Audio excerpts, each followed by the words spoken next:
आणि आता पाहूयात पाऊस पाण्याच्या बातम्या। पुढील 4 दिवस राज्याच्या बहुतांश भागात पावसाचा जोर कमी असेल। किनारपट्टी, घाटमाथा आणि विदर्भात तुरळक ठिकाणी हलक्या पावसाचा अंदाज। पंढरपूरमध्ये उजनी आणि वीर धरणातून सोडलेल्या पाण्यामुळे चंद्रभागा पात्राने घेतलं रौद्ररूप। चंद्रभागा नदी दुथडी भरून वाहू लागली। उजनी धरणामधून 1,26,300 क्युसेक पाण्याचा भीमा नदी पात्रामध्ये विसर्ग सुरू। जिल्ह्यातील अनेक बंधारे पाण्याखाली तर अक्कलकोट, दक्षिण सोलापूर, मोहोळसह 7 तालुक्यांमधील 104 गावांना पुराचा धोका। जायकवाडी धरणाची पाणी पातळी 22.31%वर। नाथसागर जलाशयामध्ये 45,000 क्युसेक पाण्याची आवक सुरू। सोलापुरातील भीमा नदी दुथडी भरून वाहू लागली। जिल्हा आपत्ती व्यवस्थापन समितीकडून जिल्ह्यातील पूरसदृश्य परिस्थितीचा आढावा। कोयना पाणलोट क्षेत्रामध्ये पावसाने विश्रांती घेतल्यामुळे कोयना धरणाचे दरवाजे बंद।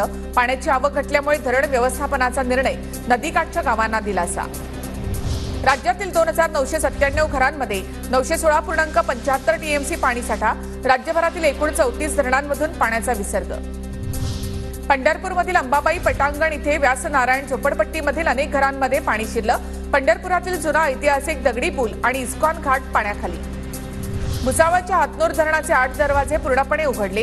29,947 क्युसेक पाणी तापी नदीमध्ये सोडलं जाते।